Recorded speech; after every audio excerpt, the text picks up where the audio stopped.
Bonjour et bienvenue à vous qui êtes ici en présentiel à La Rochette. Et bienvenue à vous qui êtes sur le net. Vous qui êtes sur le net, vous êtes démasqués.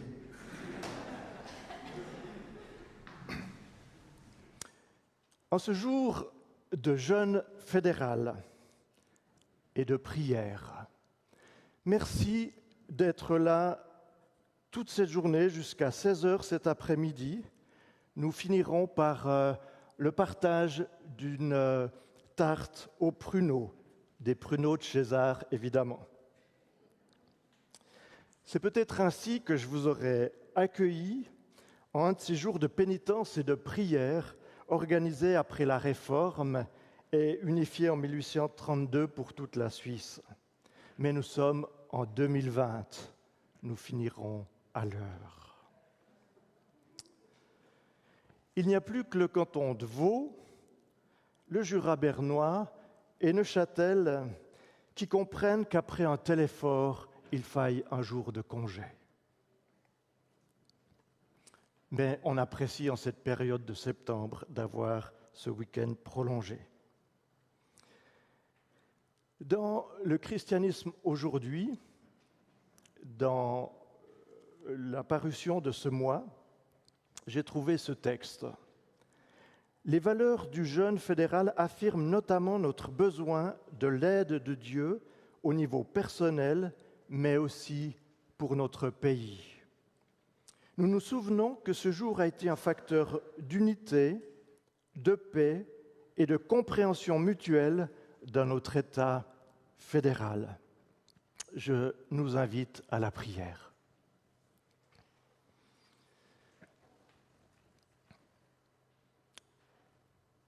Seigneur, merci parce que tu sauras faire avec l'heure et demie que nous avons à te consacrer, au lieu de plusieurs heures avant, mais ce qui importe, c'est le cœur. Et ce qui importe, ce n'est pas un jour dans l'année, mais c'est notre cœur, jour après jour. Merci d'être présent avec nous, merci de nous rendre capables de t'offrir un culte qui t'honore. Merci pour chacun ici. Merci pour tous ceux qui nous regardent et qui ne font pas seulement de regarder, qui sont partie prenante avec nous.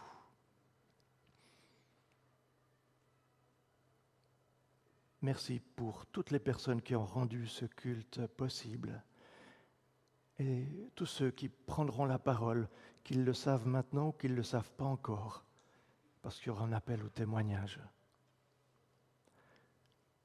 Seigneur, nous sommes heureux de te louer ensemble.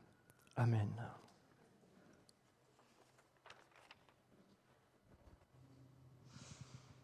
Je lis dans Philippiens 2, les versets 12 et 13. « Mes chers amis, vous avez toujours été obéissants. Faites donc fructifier votre salut avec crainte et respect, car c'est Dieu lui-même qui agit en vous pour produire à la fois le vouloir et le faire, conformément à son projet plein d'amour. Abandonner sa vie à Christ n'est pas une finalité, mais un commencement.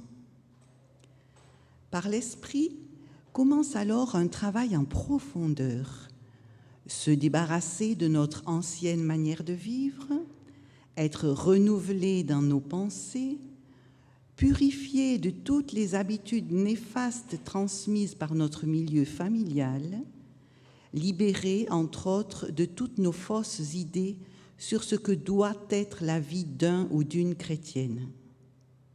Seigneur, pardonne-nous, aie pitié de nous. Mais quelle grâce! Nous pouvons venir à Christ tel que nous sommes. Et je vous invite à chanter « Tel que je suis ».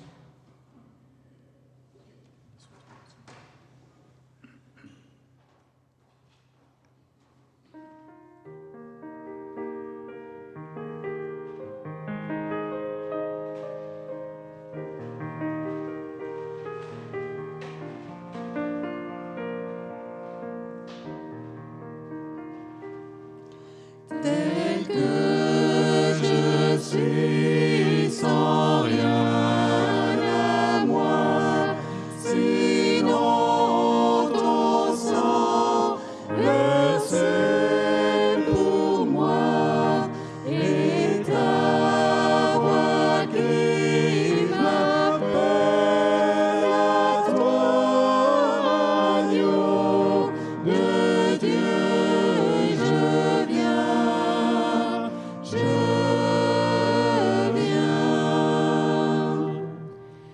tel que je suis, bien vacillant, en proie au doute, à chaque instant, plutôt dehors, crainte au-dedans,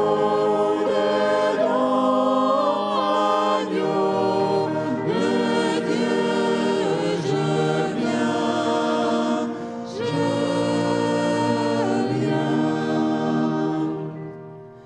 tel que je suis, ton cœur est prêt à prendre le mien tel qu'il est, pour tout changer, sauveur parfait, agneau de Dieu, je viens,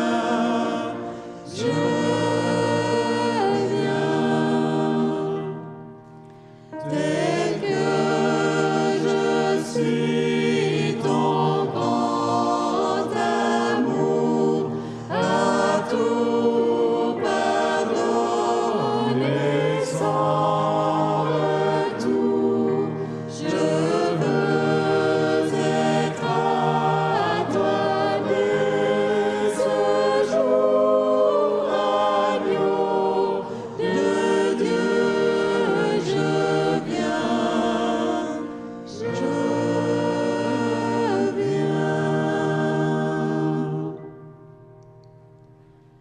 Dieu veut nous libérer et œuvrer en nous afin que tous voient sa vie en nous. Ce chant sera commencé par un solo de Sandrine, puis nous reprendrons la même strophe tous ensemble.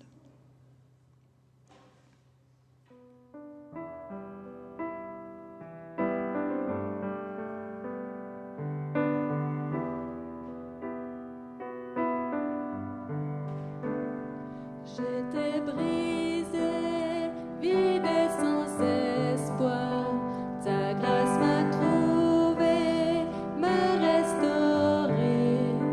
Je n'ai rien à moi, mais tel que je suis, tu me libères, tu me libères. J'étais brisée, vide et sans espoir. Ta grâce m'a trouvée, m'a restaurée.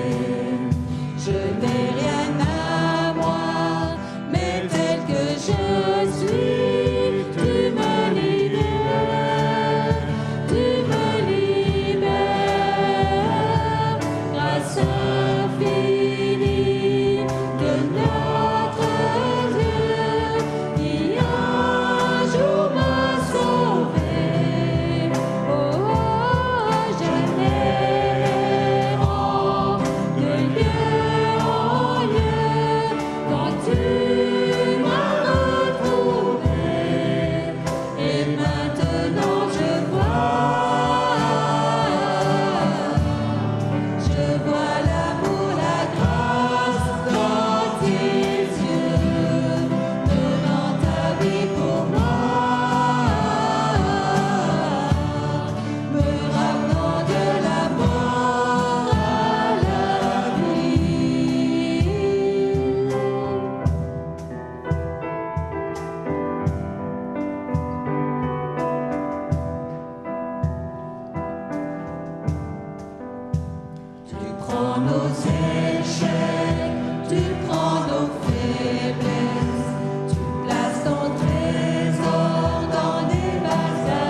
Nous avons été sauvés pour le glorifier et pour participer à l'établissement du royaume de Dieu sur la terre.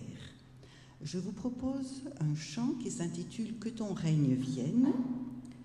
L'équipe de louanges va chanter le premier couplet et le refrain avec ceux qui le connaissent. Pour ceux qui ne le connaissent pas, je vous invite à écouter ce premier couplet, ce premier refrain, et on reprendra au départ tous ensemble.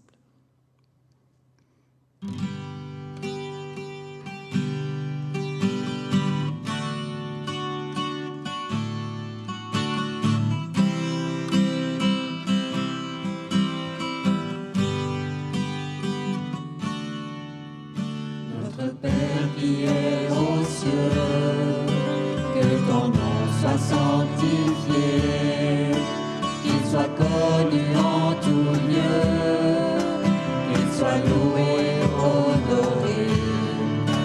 Notre Père, nous te prions, que ton puissant règne vienne, que ta volonté soit faite sur la terre comme au ciel, que ton règne vienne, que ton règne vienne, que ton règne vienne sur la terre, que ton règne vienne, que ton règne vienne, que ton règne vienne, Abba Père. Notre Père qui est aux cieux, que ton nom soit sanctifié, qu'il soit connu en tout lieu, qu'il soit loué, honoré. Notre Père, nous te prions, que ton puissant règne vienne, que ta volonté soit faite sur la terre comme au ciel, que ton règne vienne, que ton règne vienne, que ton règne vienne sur la terre, que ton règne vienne, que ton règne vienne, que ton règne vienne, Abba Père. Donne-nous au jour le jour notre pain pour nos besoins. Apprends-nous au long des jours à dépendre de ta main. Pardonne-nous, Dieu de la vie, nos offenses et nos péchés, comme nous pardonnons aussi à ceux qui nous ont offensés. Que ton règne vienne, que ton règne vienne, que ton règne vienne sur la terre, que ton règne vienne, que ton règne vienne, que ton règne vienne, Abba Père. Dans les jours de tentation, garde nos cœurs, nos pensées, fortifie nos convictions, notre voix, notre volonté. Délivre-nous du malin, car tu es roi souverain. À toi seul règne et victoire, pour toujours puissance et gloire. Que ton règne vienne, que ton règne vienne.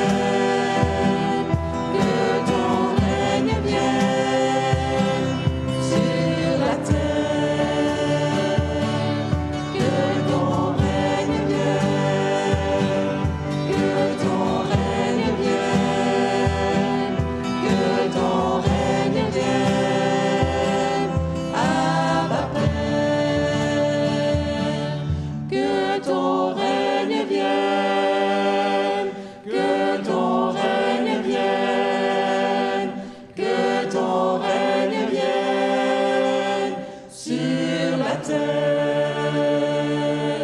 Que ton règne vienne, que ton règne vienne, que ton règne vienne, Abba Père. Que nos vies glorifient Dieu, que l'Église glorifie Dieu. Nous chanterons ce chant, le premier couplet, une fois les hommes seuls, une deuxième fois les femmes seules, une troisième fois tous ensemble, le deuxième couplet tous ensemble et encore une fois tous ensemble a cappella.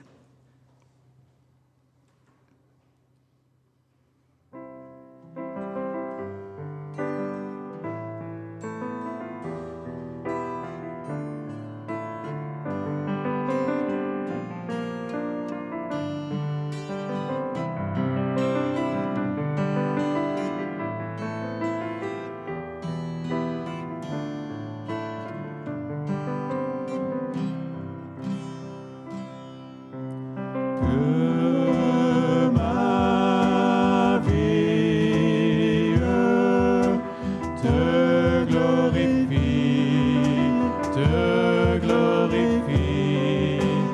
Que ma vie te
glorifie, Seigneur.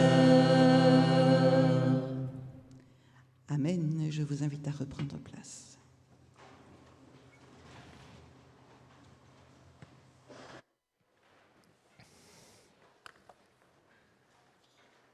Je vous invite à prier. Seigneur, j'aimerais te demander de bénir ce temps d'enseignement que nous allons avoir maintenant, parce que tu as qualifié Michel Ruchti pour qu'il puisse être ton porte-parole. Merci parce que tu mets tes mots dans sa bouche pour qu'il puisse être ton serviteur, qu'il puisse nous enseigner et que nous puissions être à l'écoute de ta voix, Seigneur, pour recevoir ce que tu veux nous partager, nous enseigner, nous exhorter ce matin. Que toute la gloire te revienne, Seigneur, et que ton onction soit sur Michel maintenant, en ton nom. Amen. Merci Eric.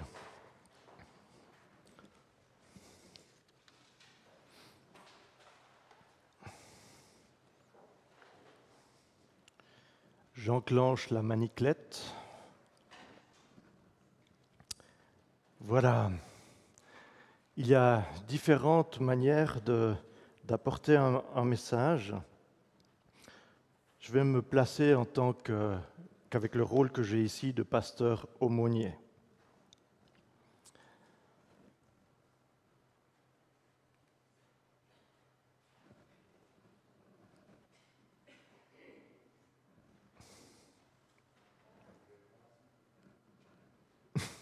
Voilà, quand on est persévérant. Mike Breen, dans un livre en anglais, mais je ne vais pas m'y risquer, que je traduis comme ça le titre, « Construire une culture de disciples », Michael Breen va étudier la formation que Jésus va donner à ses apprenants. Jésus leur dit « Suivez-moi et je vous ferai pêcheurs d'hommes. » Oui, plusieurs étaient pêcheurs professionnels sur le lac de Galilée. Et là, Jésus leur dit qu'ils ne vont pas seulement sortir des poissons de l'eau, mais sortir des hommes et des femmes de leur marasme, de leur vie aquatique pour laquelle ils n'ont pas été créés. Leur habitat premier est plutôt un jardin d'Éden. Ça m'a tout de suite fait penser à ce dessin d'Alain Auderset, où on voit deux mammifères marins, un lamantin et un dauphin, et le lamantin de dire au dauphin « Un monde autre que le monde de l'eau, c'est ridicule. Comment peut-on croire de telles inepties ? Non mais. » Intelligence de lamantin. Jésus voit pour eux de grands défis. Et effectivement, la suite des évangiles le montrera. C'est pourquoi il leur dit « Suivez-moi, vous n'arriverez pas sans me suivre. Prenez-moi comme maître d'apprentissage. Vous ne vous en sortirez pas sans moi. » Et n'avez-vous jamais eu ce sentiment dans un apprentissage ? J'y arriverai jamais. Mais Jésus voit aussi chez eux un appel de Dieu fort. Ce sont des pêcheurs d'hommes en devenir. Il existe plusieurs cultures d'apprentissage. L'on peut voir pour un étudiant de la parole de Dieu de petits défis. À lui, il ne faut pas trop lui en demander. Je ne vais pas trop m'investir. Pourquoi ? Je crois qu'il n'arrivera pas à grand-chose, ou pire, il n'arrivera à rien.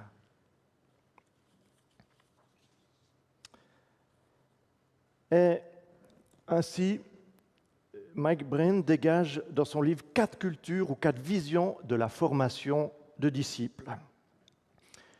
Première culture, la culture de l'apathie. C'est un cadre où on s'ennuie. Peu d'exigences, mais on ne croit pas aussi à l'appel de Dieu sur les membres.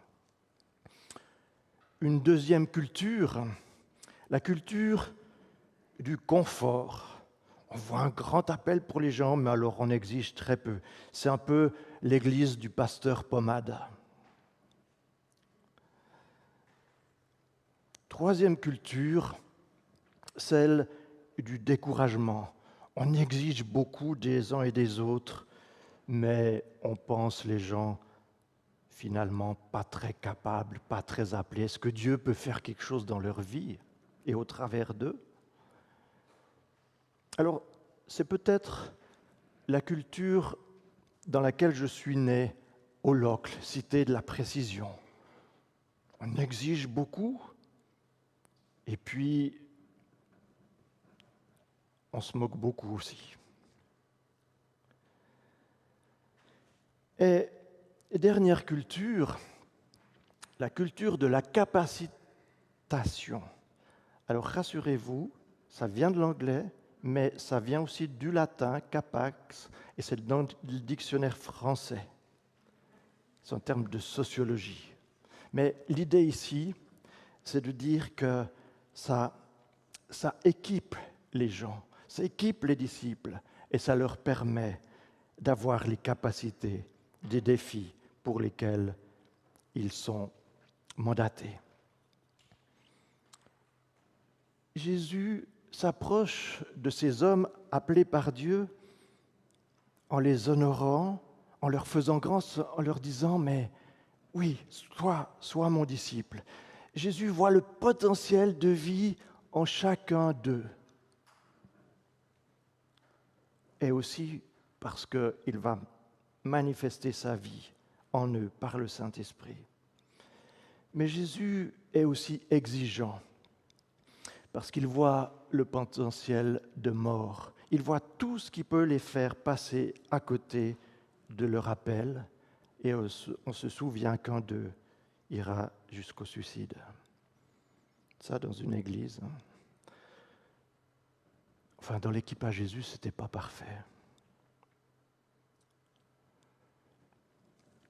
Et à ces apprenants qui ont reçu, à qui le maître d'apprentissage croit en eux et est exigeant, à un moment donné, ils disent à Jésus, « Apprends-nous à prier. » Vous connaissez le Notre Père, c'est comme la table des matières d'un livre personnel de prière à écrire.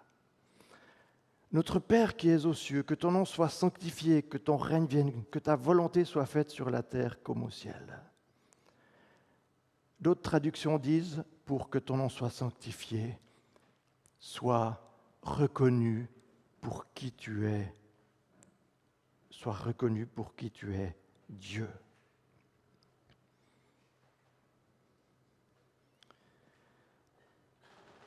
Paul, aux Éphésiens, va leur dire, avec ces mots, quelque chose qui correspond. Vous qui avez appris à connaître le Christ, toi qui as appris à connaître le Christ, sois reconnu pour qui tu es. Deviens un saint, quelqu'un de mis à part, quelqu'un qui est reconnu pour qui il est. Si je fais un apprentissage de cuistot, j'espère que ma femme découvrira que je sais quand même cuisiner. Hein? C'est normal que je sois reconnu pour qui je suis dans l'apprentissage qu'est le mien, et c'est aussi normal pour les disciples et les apprenants de Jésus.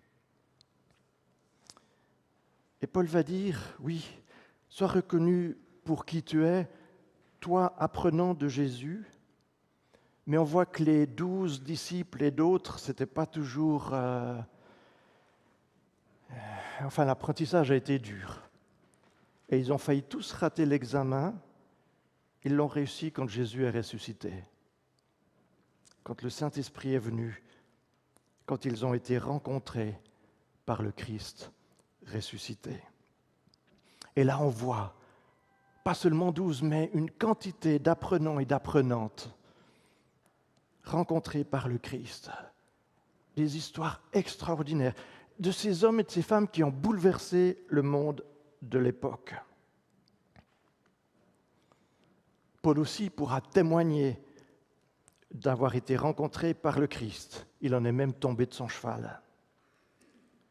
Mais on sait ce que cela a produit dans sa vie. Paul a été reconnu pour qui il était en tant que disciple de Christ.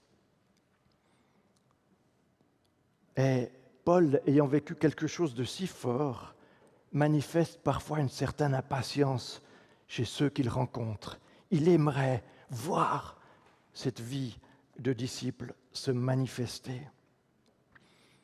Et des fois, une fois en tout cas, on sait qu'il a fait une erreur de jugement sur un certain Jean-Marc, qui est devenu l'auteur de l'évangile de Marc. Il a su le reconnaître. Nous arrivons enfin au texte de notre méditation.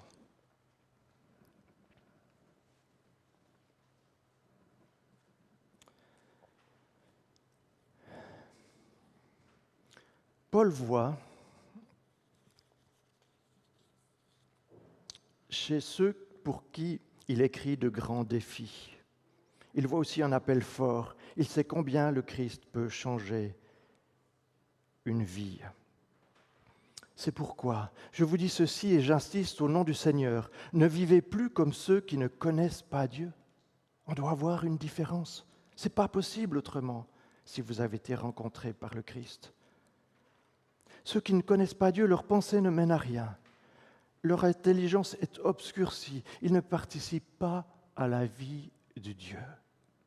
Dieu veut qu'on participe à sa vie et qu'on y participe comme apprenant.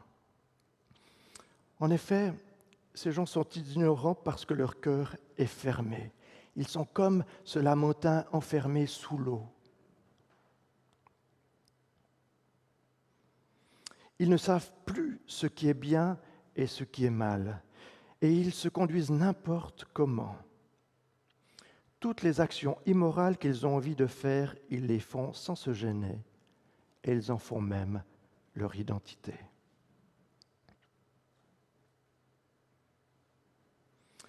Paul connaît la prière que Jésus a enseignée et en voit des effets directs chez ceux qui prient à l'exemple de Jésus. Poursuivons. Vous, ce n'est pas de cette façon que vous avez appris à connaître le Christ. Et là, il nous pose une question, mais que c'est bien du Christ que vous avez entendu parler? Est-ce que c'est lui qu'on vous a enseigné selon la vérité qui est en Jésus? Si oui, vous devez laisser votre vie d'autrefois. Avant, vous étiez plein de désirs trompeurs qui vous détruisaient. Des désirs trompeurs qui vous détruisaient. Ce que vous étiez avant, il faut vous en débarrasser comme d'un vieux vêtement. Ça me rappelle, pour ceux qui connaissent les chroniques de Narnia et qui connaissent Eustache, dragon, il y a un moment où sa peau, ce vieux vêtement est retiré de lui pour qu'il redevienne et qu'il devienne Eustache nouveau. C'est comme une nouvelle naissance. Il faut que vous vous débarrassiez comme d'un vieux vêtement. Si oui, comprenez les choses d'une façon nouvelle, selon l'Esprit de Dieu, cet Esprit qui est venu à la Pentecôte et qui agit dans toute cette période et qui agit encore aujourd'hui. Et comme si vous mettiez un vêtement neuf, devenez une personne nouvelle. Jésus va dire à Nicodème, il vous faut naître de nouveau. Cette personne nouvelle est créée comme Dieu veut. Elle n'est pas créée comme moi, je veux, mais comme Dieu veut. Et c'est la vérité qui rend cette personne nouvelle, créée comme Dieu veut, c'est cette vérité qui la rend juste et sainte, dans le sens mis à part. C'est quelqu'un qu'on reconnaît pour l'apprentissage qu'il fait ou qu'il a fait. Mon fils qui fait quelques heures dans la sécurité, il prend le thermomètre là aux gens au front, m'a dit, dans cette entreprise, on voit tout de suite ceux qui viennent des RH ou ceux qui sont dans la production. On reconnaît les gens de par leur métier. Paul, en fait, pose cette question, mais est-ce que vous êtes du blé ou de l'ivraie? Moi, je vois en vous du blé, mais montrez que vous êtes du blé.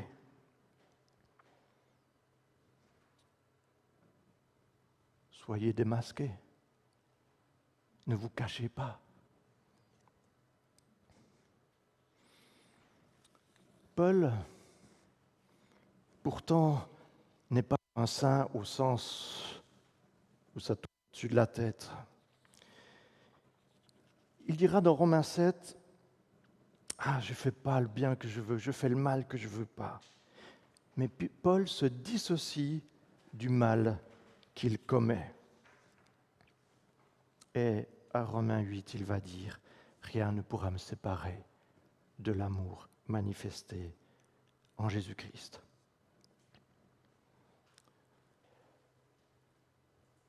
Dimanche passé, et David a étudié Éphésiens 4, la première partie, sur l'unité et la diversité du corps de Christ.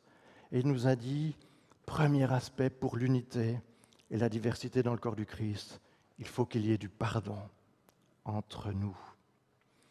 Deuxième aspect, l'accueil des différents ministères ou des différents services de Christ qu'il manifeste aussi au travers de personnes qu'il équipe. Dans cette première partie, l'amour est mis en avant. Dans la partie d'aujourd'hui, Éphésiens 4b, l'accent est sur la vérité. Mais l'un ne va pas sans l'autre. Amour, vérité, amour, vérité. Sinon, si je suis que sur un des pôles, il y a quelque chose qui cloche. L'amour, la bienveillance donne la force d'accepter le changement. Mais c'est l'accueil de la vérité qui me change. C'est quand j'accueille la vérité sur mon apprentissage. Si je suis enseignable, je ne vais pas pouvoir progresser dans mon apprentissage si je ne sais pas où je me loupe, où les choses ne sont pas selon le cœur du maître d'apprentissage pour moi maintenant, là où j'en suis. Ainsi, il y a peut-être cette invitation de faire attention au choix qui consisterait à garder l'amour de Dieu et à oublier sa sainteté. Dieu ne choisit pas l'un ou l'autre, il nous forme. Nous sommes dimanche du jeûne fédéral. Un jour de prières, toutes sortes de prières, reconnaissance, repentance, mais aussi intercession.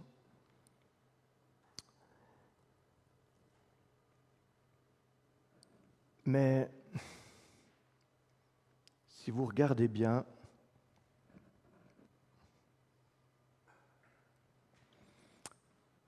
derrière la croix suisse en bas, on a souvent des poches de kangourous.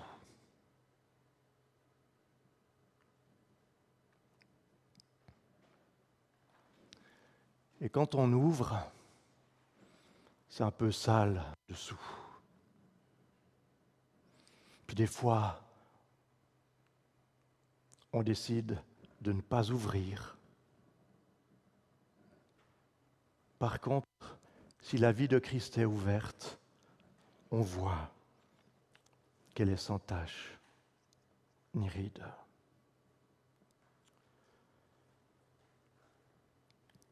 Qu'y a-t-il dans nos poches de kangourou en tant qu'individu, en tant que pays? Qu'est-ce qu'on cache?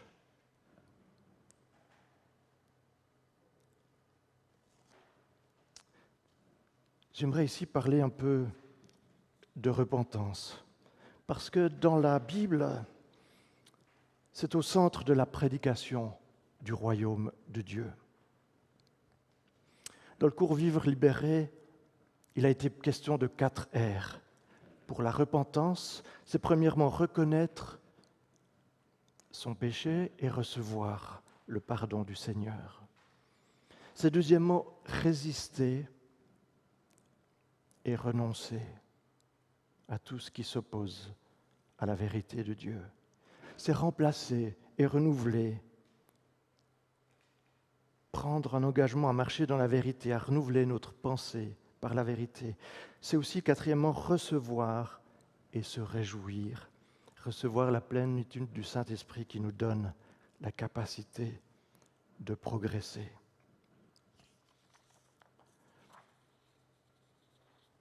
Je pourrais parler ici aussi de ce livre de Simone Paco, L'évangélisation des profondeurs, où l'Évangile ne me permet pas juste de naître de nouveau, mais me permet de croître, de bébé, devenir enfant, fils, fille de Dieu, où l'Évangile me touche dans les profondeurs de mon être. Dans un article lu cette semaine, il y a encore une autre définition de se repentir, c'est dénoncer soi-même de manière explicite son propre péché. Je me désolidarise, je reconnais que ça, c'est quelque chose dans mon apprentissage que je loupe encore, que je ne sais pas encore dépasser. Et je sais que Dieu veut m'amener pas à pas, et en tout cas dans l'éternité, à en être pleinement libéré. Et dans ces 3 croix que vous avez ici au Beamer, on peut se rappeler des 3 croix sur le mont Golgotha. Le brigand repenti que j'ai mis ici à votre droite, il va aussi se désolidariser d'avec l'autre malfaiteur. Il lui dit « Ne crains-tu pas Dieu ?» Il reconnaît son péché. Pour nous, c'est justice. Il confesse l'identité de Jésus. Il est roi et sans péché. Et il invoque son secours.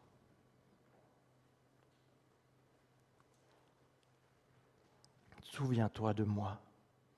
Et la réponse de Jésus est immédiate. Tu seras avec moi dans le paradis. Celui qui est à votre gauche, l'autre malfaiteur, insultait, blasphémait le Christ. Par ces paroles, n'es-tu pas le Christ? Sauve-toi toi-même et sauve-nous. Sauve-nous de la croix, mais sauve-nous pas de notre péché. Sauve-nous des conséquences. Jésus, pas un mot. Cet homme ne se démarque pas de son péché. Cet homme et son péché ne font qu'un. Le premier brigand n'était peut-être pas un moins grand pécheur, mais il s'est dissocié de son péché.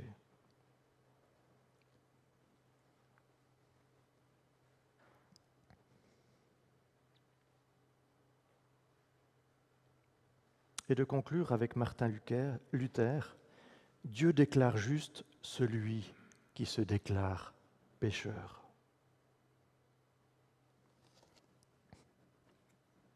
Et on voit dans les lettres de Paul qu'il ne condamne pas seulement des péchés, mais aussi des pécheurs, ceux qui demeurent dans le péché, ceux qui en font leur propre identité, à la différence des apprenants du Christ. Et ainsi, on peut le constater aussi dans l'histoire de l'Église, il y a des gens de bonne mœur qui demeurent dans le déni de leurs péchés. Il y a des propres justes qui demeurent dans l'illusion sur eux-mêmes. Un des premiers fruits de la vérité est de reconnaître que Dieu est juste et que je suis pécheur.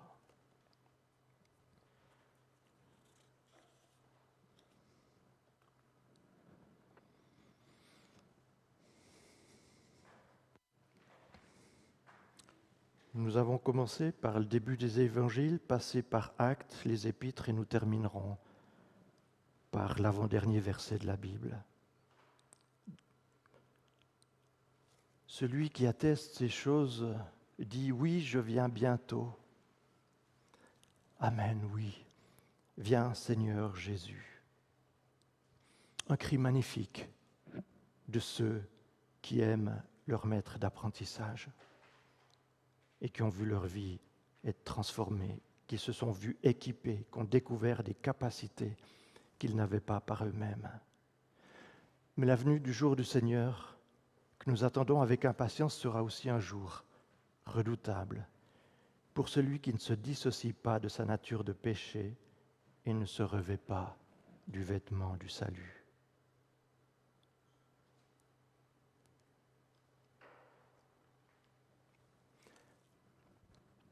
Avant que nous commencions ce temps, les 5 minutes avant le culte, je vous ai mis au beamer ce texte que Jésus, les paroles de Jésus quand, pendant les rameaux, il parle de sa mort et de sa résurrection.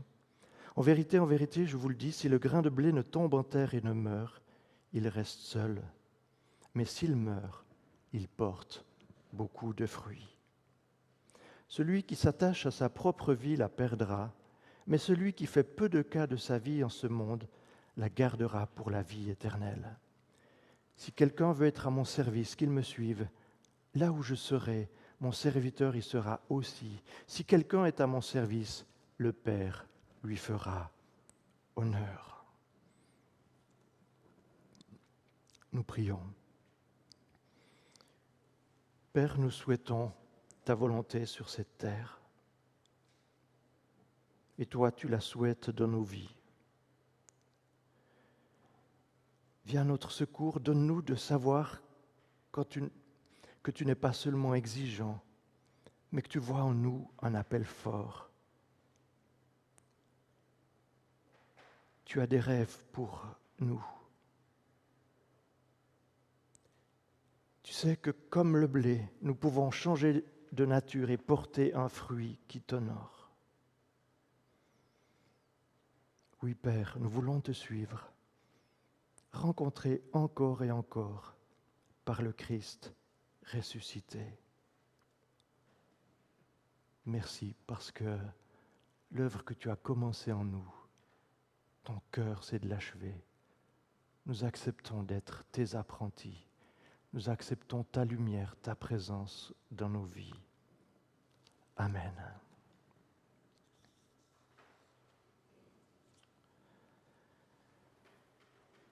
Nous terminons ce temps avec nos amis sur le net. Nous continuerons ici par un temps de prière, de témoignage et d'annonce. Et à nos frères et sœurs qui nous regardent sur la toile, on vous dit au plaisir de vous revoir